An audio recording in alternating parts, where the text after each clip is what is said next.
Episode 1 of Archive 81 begins with a guy called Dan arriving at work. His job includes restoring old film reels for a museum. Dan is quite the film buff too, and has a lot of knowledge around these old black and white pictures. It doesn't take long before he receives a message from his boss. She wants him to restore a battered tape by the following day. Dan doesn't break a sweat in fixing this, checking the tape and noticing it's a video involving a woman named Melody. This is the same girl we saw brief snippets of right at the start of this episode. Doing some research, it appears the entire apartment complex she was shooting in went up in flames. But how? And why? Regardless, Dan is invited over to see Virgil Davenport in the morning, the client who originally asked him to fix the tape. He wants to offer Dan a job working at LMG. The firm is pretty cryptic, but they want him to help restore the contents of a bunch of tapes. The one he restored that night was part of a larger collection. Only, Dan would need to do his work at a remote research facility where they're currently being stored. The reward is a cool $100K, and as Virgil talks, he touches on Dan's tragic backstory. This includes his family dying in a fire. It's clear Dan has a personal connection to all of this. When he arrives, there's a real shining quality to this house, with the place run down, cold and inhospitable. There's spotty cell service, no internet and, so far at least, no twins in the hallway. After Virgil drops off Dan, he hands over a wristband and urges him to contact if he has a panic attack. Good luck, we'll be in touch. He calls before driving off and leaving Dan alone. Guess there's no chance of him getting a takeaway delivered here either. As Dan sets to work, we cut back and see more of Melody's life. It turns out she was actually doing a history project on the Visser apartment. The only advice she's given is from the janitor, who tells her to stay away from the 6th floor. And it seems the other residents here are less than welcoming too. No one answers the door to their new neighbor, but Melody does meet a girl called Jess in the hallway. She apparently works in the building to bring different residents what they need. Offering to pay her, Melody is able to get a foot in the door. Melody meets a woman named Tamara Stefano, who happens to be a musician, composing music. She plays a composition she's created, pointing out this is a symphony of human suffering. The singing seems to trigger Melody though, leading her to keel over on the floor. Melody's interest in this building stems from its history, which includes the apartment building prior to the Visser burning down. She wants to know exactly what pulls people to this area, and why the residents have moved in. Did Samuel tell you about this place? She quizzes as Melody looks at her dumbfounded. Jess then inexplicably appears to be possessed and drops to the floor, having a fit. The thing is, the tape starts distorting as this occurs. But what's in the static is far more disturbing for Dan. A strange figure that looks like an alien leans forward and almost seems to come out the TV. Dan does eventually compose himself, and with his new rat friend, whom he freed from a mousetrap earlier in the episode, he restores more of the tape. It seems Jess suffers from seizures, but her doctor doesn't see anything wrong with her. Jess's mum wants her to see a priest. It seems like Jess actually saw something before her seizure, but won't reveal what to Melody. Even more alarming, however, is the snippet of tape we see next, which includes Melody learning that Jess has gone and believing it could be the work of the residents. She turns the camera on herself, asking to come and find her. A man arrives on screen, which appears to be Dan's father. Dan is shocked when he watches this, wondering just what the connection to all of this is. As the camera pans out, we see Virgil is also watching Dan, with cameras set up all over the house. Episode 2 of Archive 81 starts with Dan spooked, but trying to remain composed as he continues to recover the tapes. The latest involves a pretty ominous meeting with a medium called Beatrice. Beatrice reveals to Melody that the residents here are very weird, admitting she too has been hearing noises at night. Specifically, she's hearing moaning and chalks it up to a midnight sex club that takes place upstairs. As a medium, Beatrice can't resist but read Melody's fortune, turning over 3 cards, the past, present and future. When it comes to the present, Beatrice deduces correctly that Melody is trying to track down Julia Bennett, who just went missing, and no one seems to have heard from her. The future card? Well, that's a different story altogether. Turning it over, it reveals death. Brilliant. Beatrice smiles awkwardly and tells her that death can mean many things. Melody soon shows up to Tamara's opera that night, but again, the music seems to have an adverse effect on her. Taking a break, she does learn from Samuel, the guy who invited her along to the opera in the first place, that there's actually a Visser historical society that meet at the apartment complex. According to Samuel, these different residents gather to talk about various topics, with the last one happening to be witches. Samuel encourages her to show up and ask about Julia. He seems to be the only normal person she's met in this building, and Melody quickly jumps all over that, kissing him outside the complex. Inside the apartment, Melody finds her eccentric loud friend Annabelle waiting. Melody is certainly not happy about her being there, and it's only made worse when Samuel shows up to have that drink she promised earlier. Sensing some hostile energy, Samuel decides to leave. For Dan, he's starting to lose control of the situation altogether. He notices a figure in a red jacket running through the woods and learns that Melody was actually one of his dad's old patients. That figure from outside appears before Dan that night, unveiling himself to be his father. Chasing him down the dark hallways of this strange house, it's quickly revealed that this is all one big dream. Of course it is. However, it does help to show how the line between past and present is starting to blur. As Dan looks around the house, Dan notices a hollow wall in the pantry, so naturally he breaks it down. In doing so, he reveals another part of the building, hidden away from everything. All the rooms are locked, including an office that looks like it may be important later on. Stepping into this large room, he finds a songbook, an ominously large cross and etched initials TPF on a bench. Turning, he notices Virgil standing behind him. This makeshift church was used in the past for debates, with Virgil alarmingly taking the stance that Jesus was actually a demon. The attention soon turns around to Wellspring, the advert we saw glimpses of at the start of this chapter. Vigil admits that he actually built the service himself and did so to help people know where they came from. He was also unaware that Dan's father was involved in all this, given he doesn't know what's on the tapes.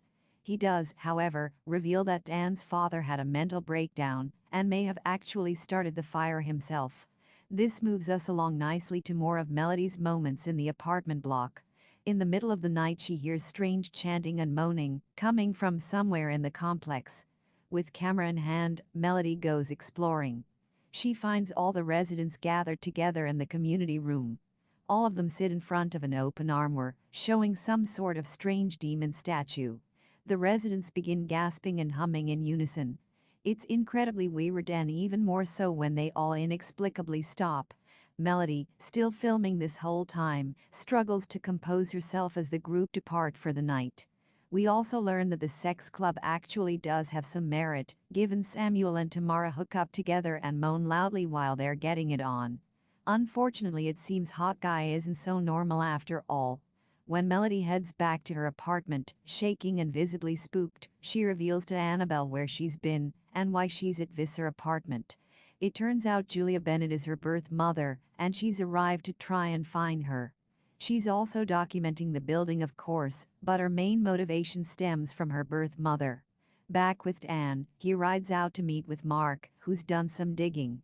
It turns out the song we've been hearing was actually written by Dan's sister. Not only that, LMG is just the tip of the iceberg. This company has a shady history, as Mark rattles off a number of different subsidiaries. Mark waits before delivering one final bombshell. Melody is alive and well. She's in Pittsburgh and could hold the clues to what's going. Episode 3 of Archive 81 begins with Melody revealing what happened with her mother in the past. She left Melody in the middle of winter as a baby inside a church. Alone and without anyone else to care for her, Melody then spent the next 10 years there. Melody was a strange child, always getting in trouble, and with the nuns believing the girl to be damaged goods. During her time in church, Melody experienced a whole bunch of frightening visions too, projected onto scribbling all over different documents and pictures. That is, until she was adopted by her foster mom, Lila. In order to try and quell her anxiety and nervous disposition, Dan's father, Steve, started therapy sessions with Melody. All of this is revealed through the audio recordings of their sessions, which Dan listens to while walking around the house. Dan is a smart cookie though, and realizes he's being watched. Using his technical know-how, he reveals to Mark on the phone how he was able to infiltrate the feed and check all the different cameras from his laptop. Dan is determined to map out exactly what Virgil can and can't see, trying to get some privacy so he can get to the bottom of what's happening around him. He quickly realizes that the chapel has no cameras and decides to set up his gear there. While checking his laptop and camera feeds in the bathroom, a knock at the door brings one of Davenport's cronies in to check up on him, the housekeeper called Bobby. She quizzes if Dan needs any help, but he's quick to point out the privacy he was promised and hasn't received. Just before she leaves, Bobby mentions something about mold in the bathroom, which may or may not be relevant going forward. We then cut back and see more of Melody in the apartment complex. She tries to get to the bottom of the community prayer session, which eventually sees her joined by Jess as they visit Stephen at therapy. Jess's strange visions feel, according to her, like she's being pulled somewhere. Stephen doesn't dive deeper than that though, uneasy at the prospect of Jess being there without her mother's consent. Jess's mother soon shows up and grabs her daughter, unhappy at Melody for going behind her back. Despite profusely apologizing, they walk away. Back in the present, Mark heads off to visit Melody at her house. According to her, she never found her mother, but does reveal that the tapes were all faked. With visible burns up her cheek, Melody doesn't remember much about the fire, but after surviving it, decided to live a brand new life. She has absolutely no reaction to Mark playing the familiar haunting piano tune either, and he subsequently leaves empty-handed. However, there's a lot more going on here than we've been led to believe. Back in the house, Dan loops 7 hours of empty hallway footage for Davenport to watch on his feed. That way, it gives him some genuine privacy. Dan heads to the chapel and rings Mark. Mark reveals that the woman he visited isn't actually Melody but an impersonator. She's stolen Melody's identity for her own in order to claim disability benefits. The only way to pull this off is for the real person to be dead, meaning Melody is most certainly deceased. As we head back to see more of Melody's time in the apartment, something is clearly going on between Jess and Father Russo. He believes she has a demon inside her and begins an exorcism, with the TV blaring loudly to block out the noise. When Melody does manage to open the door, she's shocked at what she's seeing, given the water poured over Jess. Samuel suddenly appears too and promises to help get Jess some proper help away from Father Russo. Just before they leave, Russo takes Melody aside and urges her to leave. He reveals there's a great darkness inside Visser apartment and they all need to leave before it's too late.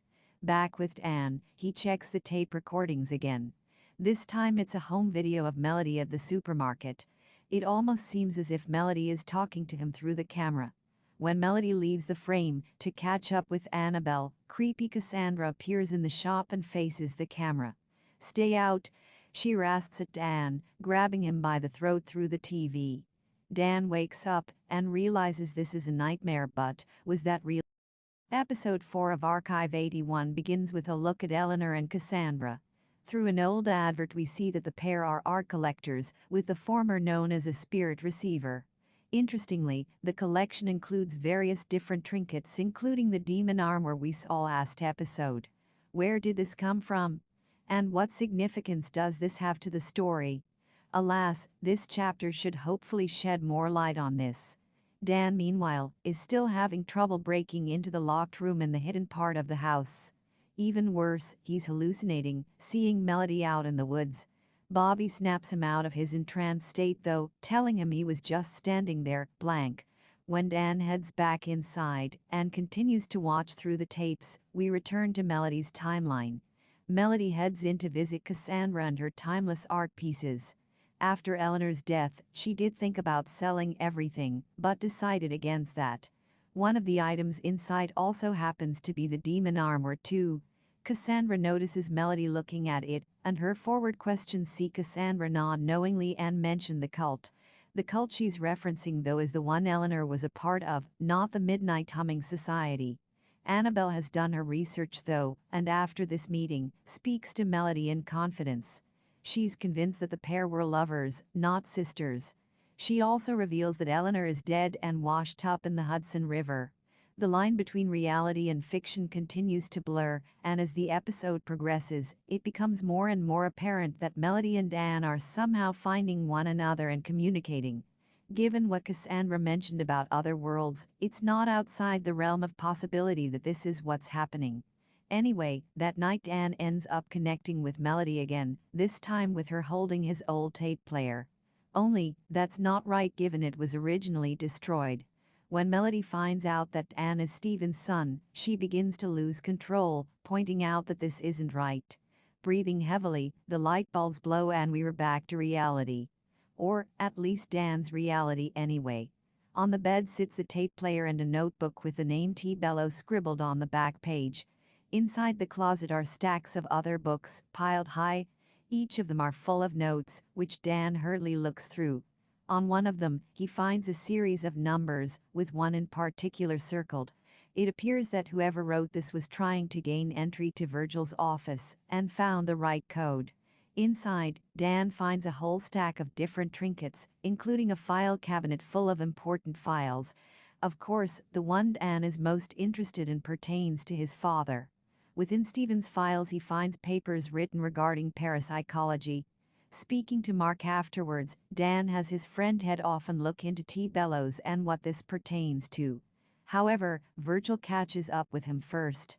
He wants Mark's help, but his idea of spying on Dan and feeding back what he's doing is met with a pretty unanimous FCKU in reply. Dan, meanwhile, continues to look through the tapes. This time he watches as Melody heads to one of Cassandra's gatherings. There, she meets Patricia, who claims that someone has a message for her, but she can't say who. The big guest of honor here though is Evie Crest, who's an actress and actually bought two of Cassandra's paintings. She's apparently very spiritual too. And her father was William Crest. Now, William was working on a TV project called The Circle, which never actually saw the light of day. It was inspired by a strange cult ritual, but there's a lot of mystery and uncertainty around this whole project. It seems William committed suicide, and a lot of the material was lost in the process. When a seance is suggested to help Evie connect with her past, she jumps at the chance. Melody, meanwhile, grabs a key and opens the armoire. Inside is a strange self-portrait statue of Cassandra. Cassandra is quick to dismiss it though when she passes, as Melody turns her attention to the seance. William appears to be inside Beatrice, who answers questions correctly about Evie's past. Cassandra encourages her to ask about the snuff film, which is replied with Peter Crawford, who seems to be connected. Beatrice also starts sobbing, telling Evie to stay away as a demonic voice comes over her. The same stay away, of course, that Anne heard through his TV when Cassandra. Melody is convinced to go next, and although Beatrice doesn't sense Julia in the realm of the dead, she does mention someone else reaching out. Well, Melody reaches out first, as we cut to Dan who sees Melody behind her. The tape is paused, and Melody accuses Dan of stealing her ring and notebook. "You're dead, Melody," Dan tells her, admitting she died in the fire. When the tapes play again, Beatrice turns to Melody and repeats everything that Dan has just said in their conversation. Believing he can help Melody, Dan rushes out the room and phones Mark, telling him what's happened. Mark, growing ever more concerned, looks down at the business card for Virgil and contemplates what to do next. When Beatrice snaps out of her entranced state, she quite literally claws her own face, bleeding, and prompting Melody to phone an ambulance. As she's taken away, Melody heads back to her apartment and finds Annabelle scribbling all over different pieces of paper, claiming that there's someone in there. Episode 5 of Archive 81 begins with Melody at the hospital, waiting patiently for an update on Beatrice. As she heads off to get a hot drink from the vending machine, she turns around and finds Dan standing in front of her. This, again, is another dream as the show continues to blend these two timelines together. In the morning, Melody asks Beatrice about the man she saw. She refuses to look again and instead grabs Melody's wrist and tells her not to let it out. Frantic and in need of help, Melody rushes back to see Stephen Turner, but he's on weekend leave. So naturally, she heads over to his place instead. Once there, Melody admits she thinks she's being haunted. Specifically, haunted by Dan. The thing is, Stephen actually had an anonymous complaint against him, and he believes it was Melody. She didn't, as it turns out, but it explains his initial frostiness toward her. Stephen actually wrote about Melody on a message board, but not by name. 6 months back, a researcher was looking for subjects with specific genetic dispositions to psychic occurrences. This man referred to them as Balding. Now, Stephen was convinced that Melody was one of these people, feeling paralyzing terror, making drawings with scribbles all over, and feeling like she was being pulled somewhere. All of these are signs. After going over Melody's case though, this researcher claims Melody wasn't a match. Back at Visser apartment, Melody learns from Jess that Annabelle has moved into another apartment, that on the 6th floor. Remember when Melody was told never to visit that floor? Well, she's there now, and Cassandra shows where her friend is staying. Inside the apartment, Cassandra is entranced and claims the building is special and that it's speaking to her. She also hurries Melody out the room, claiming she's getting ready for a big art exhibit she's been invited to that night. Cassandra is definitely not acting like herself, but in the hallway Melody notices a strange locked door with locks on her side and decides to open it up. That strange ethereal humming and moaning emanates again as Melody begins creeping through this dilapidated area to find the origin of the noise. As she continues on, she finds a circle of people moaning and huffing just like in the community room. Suddenly, they all stop. There's talk here about Father Russo bringing her to them, but John Smith manages to save Melody before this situation turns ugly. John reveals that these men and women are being locked inside this room for their own protection. According to John, they're all addicts and Samuel is the one who's been keeping them there, bringing them food and water to help keep them secure. Back in her apartment, Melody meets one of these junkies, a guy called Chris Lee. He's been brought to the apartment on account of the stardust. This is his colloquial name for the mold growing all around, which he claims shimmers. Now, given Dan was also told about mold growing in the bathroom by the housekeeper, could this be a foreshadowed clue? Chris goes on to claim that something is calling to him, and they call back, hence the humming. He also knows about Julia, but refuses to divulge what until he gets a ticket from Father Russo.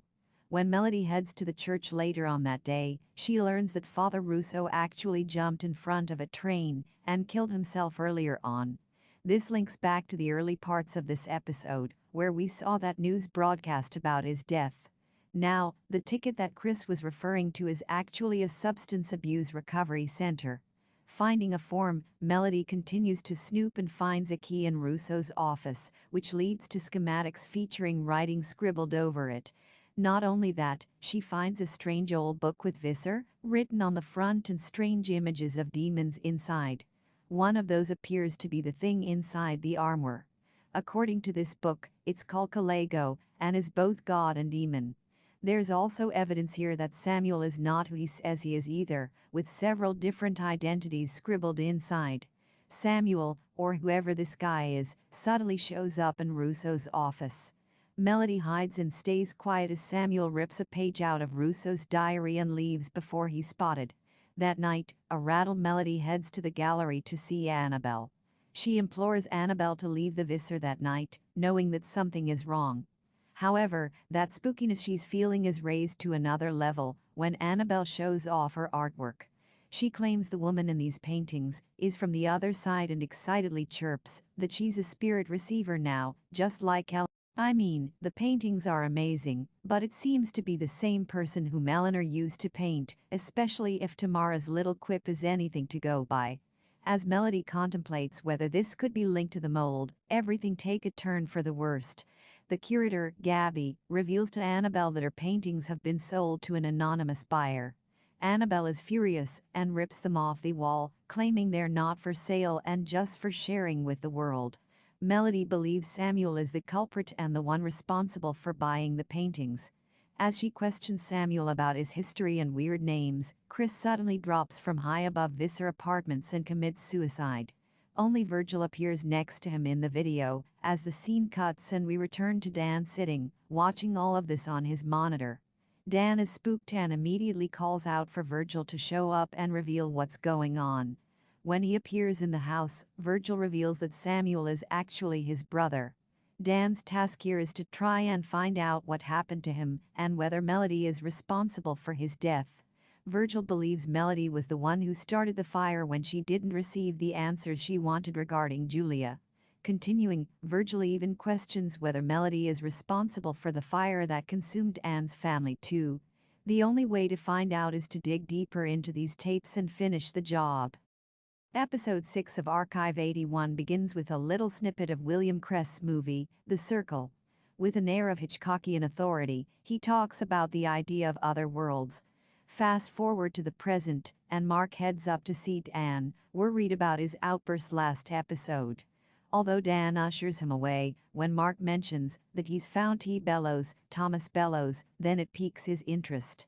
Thomas had a girlfriend called Alicia who revealed to him that her boyfriend was hired by Virgil to come and work at the very same facility.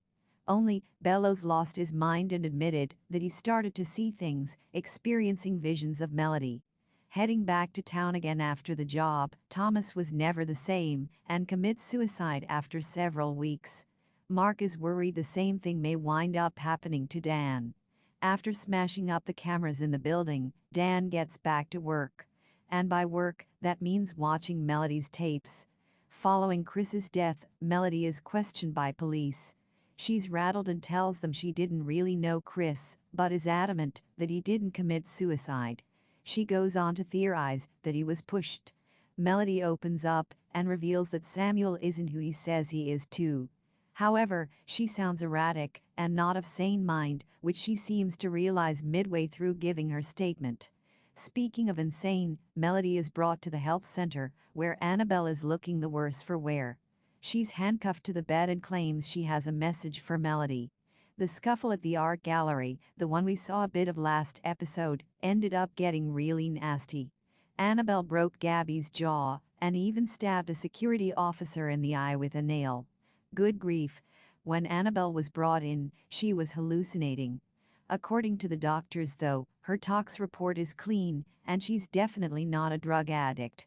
Melody believes the black mold may be responsible, though, and sets to work finding a sample. When Melody returns to Visser, she learns Cassandra has got rid of all the paints, having given them to Annabelle originally. Melody is not herself either, paranoid and believing Cassandra has spiked Jess's, who shows up from the other room.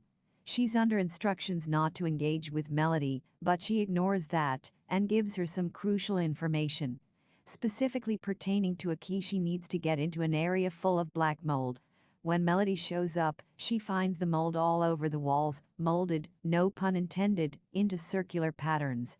Melodic chanting distracts her though, and still with her handheld camera, Melody opens the door to find Samuel waiting for her. Only, the tape suddenly stops working. Cutting back to Dan, he finds the tape is covered in black mold. Even worse, the whole deck recorder inside is covered in the stuff as well. Dan is shocked and rings Vigil, questioning just how the mold got there. Davenport is pretty blunt, asking again about his mental health and if he needs to be picked up. Given there's a spare tape deck, Dan heads down to pick it up. Only, in the storage room he stumbles upon another camera, this one belonging to Thomas Bellows. As Dan watches this, more starts to come to light over what's going on. Davenport has him under instructions to digitize old soap operas. Thomas was also the one who etched his initials in the chapel. It seems Bellows got a little too invested in his job and ended up snooping around. He found out details about Wellsprings, and specifically how it looks to be a front for collecting data. There are blood samples in the fridge too, and all of this points to Virgil looking for someone. If that wasn't enough, Bellows also brings up how there's someone inside his TV screen. "Fuck you, Patricia?" he rasps, demanding to know what's been placed in these tapes. Dan finds the archive that Bellows was using and discovers that every single VHS tape that was recorded over has Patricia's name on it. While this is going on, Mark digs deeper into the Evie and William Crest connections. It's revealed that William used to hang around with the Agape Lodge guys from Los Angeles. The papers he kept seem to have been linked to the Vose Society. Now, the Vose Society look to be the inspiration around the circle, and they seem like a dangerous bunch. Their ringleader is a woman named Iris Vose, showcased in an old black and white photo. Back at the house, Dan remains determined to finish the job and get out of the house before things turn uglier than they already have. Dan soon gets rid of the mold from the tapes and Melody's story. Samuel drops his nice guy charade and claims that the mold is a proof of their devotion and promises Melody that he has the answers she's seeking. It's pretty unnerving, to be honest, but she eventually agrees to be led down into the basement. Alone. Once there, Melody finds another little circle, humming and chanting like before. As Melody looks around the strangely familiar room, Samuel reveals that this mansion used to belong to the Vos family. The song she's hearing isn't actually a song after all, it's a prayer. Samuel sensed that Melody was the one he's been searching for ever since her adverse reaction to the opera. Samuel also calls Melody the Balding. Playing a tape of the old ritual, Melody witnesses Iris slitting the throat of a girl, used as a sacrifice, and a cup of blood poured over the demon statue. Samuel promises Melody that she'll be reunited with her mother and encourages the woman to open her mind and embrace this cult. Instead, Melody curses him out and hurries away. As Melody turns the camera on herself, she leaves a message believing that Jess has been taken. Melody tries to leave, but she's stopped by Stephen, who takes her away. The camera is dropped on the ground, and as the tapes appear to be over and our backstory complete, Dan loses control. With a wrench in hand, he destroys the monitors as a strange creature appears to come out of the screen and looks set to attack him. Heading into the tape archives, Dan pushes over one of the shelves and finds a hidden compartment underneath, with black mold above it. Heading down, he finds that same ritualistic chamber, with two pedestals holding the demon statue and the manual. On the wall are Melody's videos, playing endlessly on a loop. Is this the same place or somewhere different? It's hard to tell at this point. As Dan looks set to smash one of the screens, he turns around and is knocked out by someone stalking him. Episode 7 of Archive 81 begins with a teasing glimpse of the comet, Karen. According to reports, it crashed down on Earth in the past and was discovered back in 1774. In its wake, the comet left behind traces of a rare mineral called karenite, which could explain some of the weird phenomena we've been seeing across the season. Back in the house, Dan awakens and begins to question his reality. After a particularly gross dream involving the black mold, he heads back to the city and, specifically, LMG headquarters. He marches in to see Virgil, demanding answers. According to Virgil, his people found Anne at the house, collapsed from exhaustion. They brought in professionals to bring him back, claiming that everything he's seen in the basement is a fabrication. Dan is adamant over what he's seen, but unfortunately, they've recorded everything Dan's been up to, including the smashed monitors and damage he caused. With the threat of being sued hanging over him, Dan is forced to stay quiet and take the money and not look further into this cult. With little other choice, he heads back to his apartment in defeat. However, Dan is smart, and he happens to have the memory card from Bellows' video log in his coat. When Mark shows up, the pair trade what they've found out. Dan shows Mark the video and reveals that Bellows may not have been crazy after all. Mark, though, has something to show of his own. And that comes from his William Crest collection. Since Evie Crest's death, he's been looking into the Vos Society, and he's dug up a fair amount of juicy details. The society actually originated back in World War I and was founded by Jonah, Lucas, and Iris Vos. Together, they used an instruction manual called the Balding Book of Shadows for their work. They were trying to raise a supreme being from another dimension known as Calago, the demon we've seen from before in statue form. Interestingly, Iris Vos is actually the woman in Annabelle's paintings too, which Sen realizes with shock. We then jump back to New York in 1924.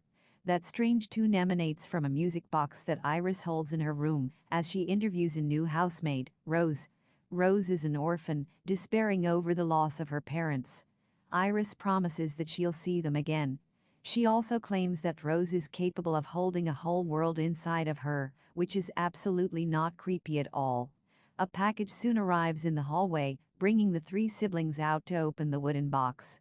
Inside holds that weird demon statue, Calago. Along with Jonas and Lucas, they marvel at how this statue is everything they dreamed of. Now, Iris's necklace is the same one that Cassandra was wearing several episodes back, and she tells Rose that night that it originated from the comet. There's an attempt to try and bring this god into our reality soon after, but beyond a few pictures and an eerie atmosphere, not enough to say it's been a success.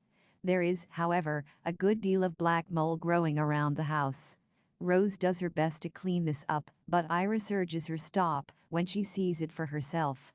The mold itself is in circular patterns, which Iris interprets as the other world pushing through and coming into ours. Isn't it beautiful? Iris marvels in delight, encouraging her maid to let it fester across the house. Run, Rose, run for your life. Now, we've seen the snuff film and know how it ends. Unfortunately for Rose, she doesn't. That night, a woman named Emma grabs the demonic book and tries to convince Rose to leave with her. When the light flicks on, Iris reveals herself. She calls Emma balding and listens as the woman urges Iris to see reason. She claims that they've made a grave error in judgment. The handful of balding left need to make sure they never unleash what's in the other world, with the black mold an ominous sign, not an angelic symbol of good. Jonah, concerned that Emma's going to destroy the manual, shoots her dead. With Rose watching in shock, she's encouraged to go to bed, while Jonah is told to collect up as much blood as possible for the. Unfortunately, Rose is another sacrifice in this, and Iris comes to her that night. She's praying and Iris isn't happy. She disguises that disdain though and hands over the necklace she was holding earlier, encouraging Rose to get dressed and wear her new gift. With Emma's blood collected up, the siblings prepare their sacrifice. Lucas, though, refuses to be part of all this, turning away and deciding he can't be a part of this. The rest of the group reconvene in the basement, which sees the reality of this video we've seen play out. The blood is run down the statue, Rose is sacrificed, and this whole video is apparently a way to start a portal into the other world. Two worlds as one. Iris exclaims as Rose is killed and a brilliant white light protrudes from the ceiling and covers them all in blinding smoke. This seems to have been the start of the big fire that consumed the Vaux's mansion. Back in the present, Dan decides they need to try and find witnesses that were at the apartment during Melody's tapes. The name both he and Mark come up with is Annabelle. She's been in Rockwell all this time, receiving treatment. The pair show up and Annabelle answers the door. "What took you so long?" she asks as Dan is invited in. On her wall happen to be numerous pictures of Melody, who is apparently waiting in the other world just like Iris was. Dan needs to get her out. Where is Melody? Episode 8 of Archive 81 begins with Melody held against her will. Stephen shows up and reveals that he knows who Samuel is.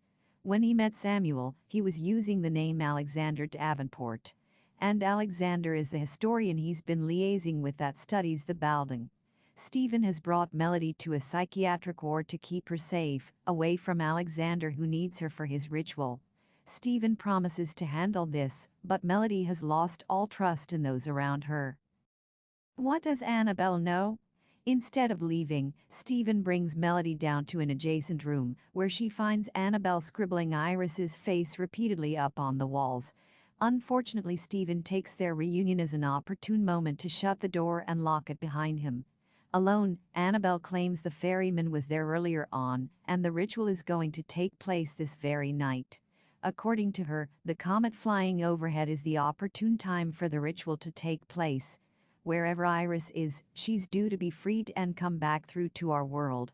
When Melody left out the window that night, that's the last Annabelle actually saw of her friend.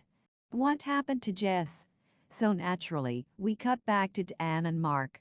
Melody needs Dan's help to bring her back, and he's the only one able to do this.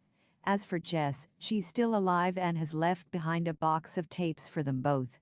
Jess is now a nun, and she has a new alias in the form of Sister Mary Cecilia.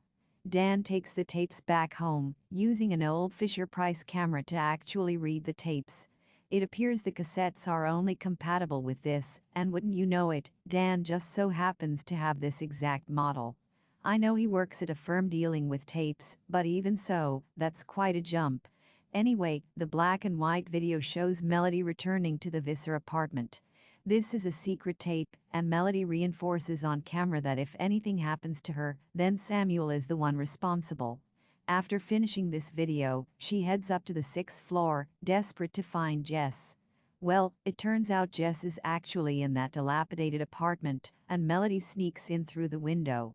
Jess asks if Melody is part of this before revealing matter-of-factly that this is her destiny to receive this blessing. The thing is, she has no idea that it's going to lead to her throat being slit and her life sacrificed.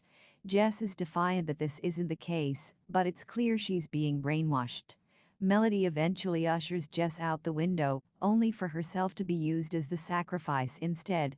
After being knocked out by John Smith, Melody is taken down to the basement. The vessel was really just bait to lure Melody in, and she's fallen for it hook, line and sinker. Does the ritual go ahead? With Jess gone, Tamara takes Jess's place, with the necklace placed around her neck. Melody tries in vain to call for help, but she's brought forward to allow her blood to be spilled over the statue. This is, of course, all part of the ritual and the blood flows freely. Tamara is brought forward afterwards, and her throat is inevitably slit. In doing so, Iris appears behind the strange white ethereal veil. Jess is there too, filming the whole thing. So much for getting away, eh? Anyway, the video soon distorts, leading back to Dan and Mark. Here, Mark theorizes our timeline and spells out what appears to have happened. What is the other world? It looks like this is a gateway to Calego's hometown, the other world. This could be some sort of shadow dimension, and this ritual opens up a doorway between the two worlds. The white veil is a place where two dimensions briefly interact, like a sort of interdimensional tunnel. It would appear that Melody is actually trapped inside the other world, and all of what we've been seeing Melody reaching out to Dan, the visions etc. are part of her calling Dan to help. All of this originated back in 1924, during the last episode's flashbacks, where Iris tried to reach in and pull Calego into our dimension. Instead, she was pulled into Calego's. When the ritual was opened again by Samuel Alexander and the pair saw Iris standing before them, it could be that Melody was pulled through as well, along with Samuel. How does Dan intend to bring Melody back? The only solution now comes from Dan convincing Virgil Davenport to help stop his brother and save Melody. Heading to his compound, Dan reveals that there's another tape and shows Virgil the ritual. Before showing more of it though, Dan tries to reach the bottom of what's going on.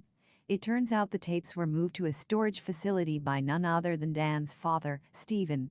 In hiding the tapes, Dan's family were killed, as the fire that took their lives was started by fanatics that believed desperately in bringing a demon through to our world. Dan's escape from the fire was a complete accident. He was never meant to survive. Dan even tries to compromise, pointing out that Samuel is also trapped in the other dimension, and using that as leverage for his deal. Instead, Virgil pulls a gun out and looks set to shoot. Thankfully, Mark appears and knocks him out. Dan instead heads into the chapel, grabbing a vial of blood from the refrigerator and setting to work redoing the same ritual we've seen before. Having watched the tape, studied the books and with the trinkets needed, Dan is confident he can make this work. Who is Melody's mother? Only, when he gets there Bobby shows up with a gun. She promises that this won't work and shows off a tuner. This is a key, and it turns out only a Baldan can use it. And wouldn't you know it, Bobby is actually a Baldan? Davenport was a means to an end for her, and she used him to get closer to what's happening here. She too wants to get Melody out as the truth about Bobby comes to light. Her name's not Bobby, it's Julia. Yes, it turns out Melody's mother has been with us the whole time hiding in plain sight. Julia originally gave her daughter up to save her from ever getting mixed up in this cult-like business. Unfortunately that didn't work, given Melody's perceived powers. Now that her daughter is stuck, Julia has been trying to free her for the last 25 years, but needed all the puzzle pieces, Dan, Davenport etc., to fall into line before she did. Now, correct me if I'm wrong, but this also means that the whole Comet shindig appears to be a smokescreen. It was never about that. At least not based on what these guys are saying anyway. Bobby opens the portal and warns Dan that he's got 5 minutes to get himself there and back, preferably with Melody. She also tells him that Calego will try to entice him to stay, but he needs to follow the familiar sound of the tuner to bring him back. What happens in the other world? Does Dan find Melody? So Dan falls into this other world where the rules aren't the same and time doesn't follow a linear pattern. Walking through this ethereal dimension, he miraculously finds Melody. Melody is sitting in the chapel, which is inexplicably attached to the apartment complex. Melody claims that she's waiting for her, which is clearly a nod toward her mother, given that's where she left her as a babe. As the bells start to toll, Dan grabs Melody's hand and rushes with her back whence they came. On the TV is a camera feed of the compound. Calago shows up, as does Samuel, and all hell breaks loose. Melody is pulled out from the other world, while Dan loses his grip on her hand and is seemingly stuck inside. Cutting back to our world, Mark is incredulous and shocked. Dan and Samuel are nowhere to be found. Melody is reunited with her mother, but it's bittersweet, given the loss they've endured. How does Archive 81 end? As Mark calls out for Dan, we jump back to see Dan in hospital. We awakens to a TV flashing with a news report regarding Kurt Cobain's death. The date shows 1994. Dan looks outside and is shocked to find he's in a different time. The reflection on the window next to his shows the outline of the Twin Towers. Not only that, it's assumed that he's still stuck in the other world with the demon. What a deliciously twisted Twilight Zone-esque ending. There's certainly a lot to unpack here, and it's left up to interpretation over exactly where Dan may be in the end. I would assume that he's still in the other world, and presumably tricked into thinking he was in a coma this whole time to feed the demon and keep Dan unquestioning over his reality. Now, Dan was warned by Julia that he'd be tempted and believe this to be real. It certainly adds up. Despite Archive 81's strengths, the show has also been a little messy at times, especially when it comes to this ending. Not only does it rush the conclusion, which is odd given the slow pace this show has adopted, it also doesn't fully explain everything. Iris is still a point of contention, as is the way baldings are chosen, or how Melody managed to communicate and seat Anne, but Iris couldn't do the same thing. The show has been a bit messy and disappointingly light on horror. When it comes to mystery and drama, this one has had it in droves, but does the end justify the means? I'm not so sure. This may sound odd, especially given how positive I've been across the episodes, but as a collective whole, Archive 81 feels like a stitchwork of different horror concepts pulled together into a story that's more investigative drama horror, Ayla, The Ring, rather than a genuinely creepy multi-dimension thriller. Archive 81 could have done with a bit more editing to make this a bit pacier, but that ending certainly leaves room for a potential sequel. Will Netflix renew this one though? We'll have to wait and see. What is your thinking? Share in the comments chat. Archive 81 is one of those shows that's both very good and very bad, oftentimes at the exact same time. That makes reviewing this much like Midnight Mass in a way a very different experience, depending on what you're after. Much like the tapes this show works with, Archive 81 feels like a cassette of old horror tropes, stitched together with a modicum of self-awareness. The ensuing result is a show that's not great for a binge. 1 or 2 episodes a night is more than enough. I struggled watching 8 in a row, but also intriguing enough to keep you watching until the end to see how this one ends. This patchwork of different influences checks off all the usual horror tropes along the way. Secluded compound with spotty cell reception? Check. Satanic rituals? You betcha. What about a weird cult where everyone's involved? That's here too. All of this is then thrown together and wrapped around a dual timeline story that plays out as part found footage flick and part puzzle box thriller. Although thriller may be a bit of a stretch, this is one long-winded show, and while the episodes themselves are enticing and feature some pretty good, standout moments, the pace is dreadfully slow at times. This story could so easily have been told in 5 chapters, with a lot of the fat cut out of this one for a more streamlined experience. The opening episode, for example, takes around 40 minutes before it even begins to settle into a consistent rhythm. Given how many incredible shows there are to watch, that's bad news for Archive 81, as it tries to carve itself a slice of this lucrative small screen pie. The plot itself is undeniably gripping though, and revolves around a guy called Dan. He's an archivist and one day takes a job restoring a collecting of damaged videotapes from 1994 for a man named Virgil Davenport. These tapes happen to relate to a woman called Melody, who was in the midst of investigating a dangerous cult within a strange apartment complex. As Dan begins to get drawn into Melody's story, we learn what happened to this young woman and how Dan and Melody's fate appear to be inexplicably entwined. I won't reveal more than that, but suffice to say most of this show centers on uncovering the past and what happened to Melody. There are undeniably creepy moments here, typified by the cult goings-on in the past, and Dan exploring the house he's stuck in. Beyond that though, most of the story is unveiled without much aplomb. There aren't really any jump scares, barely any notable moments of horror, and the puzzle box, while intriguing, doesn't have that same drive and intrigue something like Servant or Castle Rock had in abundance to keep you watching. The problem with Archive 81 though, and something it never really shakes through its 8 episodes, is that feeling of déjà vu that clings to every part of this production. We've seen satanic rituals before. We've experienced the found footage craze with Paranormal Activity, and we've even seen this exact same storyline last year on Netflix through Danish series Equinox. The result of this familiarity is a show that manages to keep you watching until the end, adds some undeniably enjoyable moments, but not much else. This will definitely hold your attention until the final credits, but you certainly won't be desperate for a second season. Archive 81 is unlikely to be a show you'll remember for long into 2022, but that's not for the want of trying. It's not a bad series, but it's not a particularly great one either, existing in that realm of good enough. But is that really a good enough recommendation to dedicate 8 hours of your life to this? I have my doubts.